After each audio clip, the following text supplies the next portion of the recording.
মাজতে চুলি মোৰ বহুত সৰিছিলে, এতিয়া চুলি সৰা মোৰ লাহেকৈ বন্ধ হৈছে।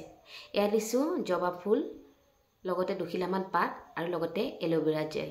ঘৰতে এল'ভেৰা পাতখিলা কাটি আনি জেলখিনি উলিয়াই তাতে দি দিছোঁ।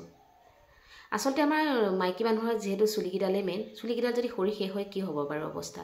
তাৰপাছত পিঁয়াজ দি দিছোঁ এটা, আৰু এটা মানে ৰস অকলে উলিয়াই উঠিছোঁ। তাৰপাছত অকণমান পানী দি দিছোঁ যাতে মিক্সটো ভালকৈ হয়। মিক্সিত পিচি ল'লোঁ, ধুনীয়াকৈ ওলাই গ'ল। তাৰপাছতে ইয়াতে দি দিম এতিয়া পিঁয়াজৰ ৰসখিনি। পিঁয়াজৰ ৰসখিনি চুলি বৰ ধুনীয়াকৈ আৰু মজবুত কৰে আৰু নতুনকৈ চুলি গজাত সহায়ো কৰে। মোৰ কিন্তু যথেষ্ট সুফল পাইছোঁ, আপোনালোকেও লগাই চাব পাৰে। ভালকৈ গোটেইখিনি মিক্স কৰি দিলোঁ।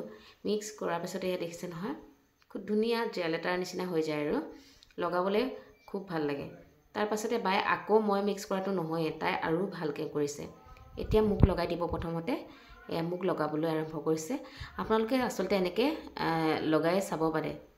আমাৰ টিকলিজনী ইমান বদমাছ হৈছে, আমাক ডিষ্টাৰ্ব দিবলৈ বাৰে বাৰে আহি থাকে।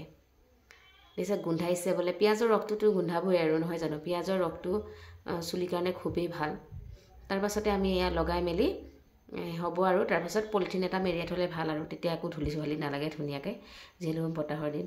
কেনেবা লাগিছে, টকলা টকলা দেখাই গৈছে ন মোক। তথাপিতো চুলিকেইডালৰ কাৰণে এইখিনি কষ্ট গোন্ধ সহ্য কৰিব লাগিব, নহ'লেনো কি হ'ব আৰু, চুলিকেইডাল বেয়া হৈ যাব নহয়। আৰু এটা তেল আছে নৰসিংহৰ পাতৰ লগত বনোৱা, সেইটো এদিন দেখাম বাৰু।